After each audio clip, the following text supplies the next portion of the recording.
അള്ളാഹുവിൽ നിന്നുള്ള തണലല്ലാതെ ഒരു തണലുമില്ലാത്ത പരലോകത്ത് അള്ളാഹു തണലേകുന്ന 7 വിഭാഗത്തെ നബി സല്ലല്ലാഹു അലൈഹി വസല്ലം തങ്ങൾ പറഞ്ഞു.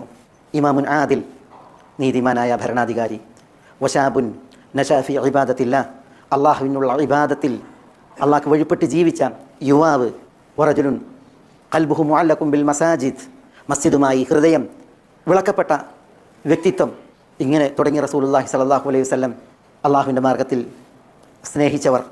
അപ്രകാരം പവിത്ര ജീവിതത്തെ ചോദ്യം ചെയ്യും വിധം അഭിമാനത്തിൻ്റെ പേരിൽ പരീക്ഷിക്കപ്പെടുമ്പോൾ ഇന്നി അഖാഫുല്ലാ, എനിക്ക് അള്ളാഹുവിനെ ഭയമുണ്ട് എന്ന് പറഞ്ഞ് തന്നെ ക്ഷണിച്ച പെണ്ണിൽ നിന്ന് തൻ്റെ വികാര പൂർത്തീകരണത്തിന് അവസരമുണ്ടായിട്ടും പിന്തിരിഞ്ഞു പോന്ന വ്യക്തി ദാനധർമ്മങ്ങൾ നിർവഹിച്ചപ്പോൾ അത് അഖ്ഫാഹ, സദഖയെ ഗോപ്യമാക്കി വലത് കൈ ചെലവഴിച്ചത് ഇടത് കൈ പോലും അറിയാതെ അള്ളാഹുവിന് വേണ്ടി സദഖ ചെയ്ത ആളുകൾ.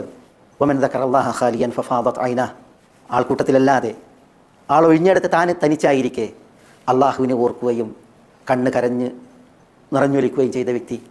ഇവരൊക്കെ അവിടെ അർശിൻ്റെ തണലിൽ ഉയർത്തെഴുന്നേൽക്കുന്നവരാണ് എന്ന് നബിയുനാ മുഹമ്മദ് സല്ലല്ലാഹു അലൈഹി വസല്ലം പറയുമ്പോൾ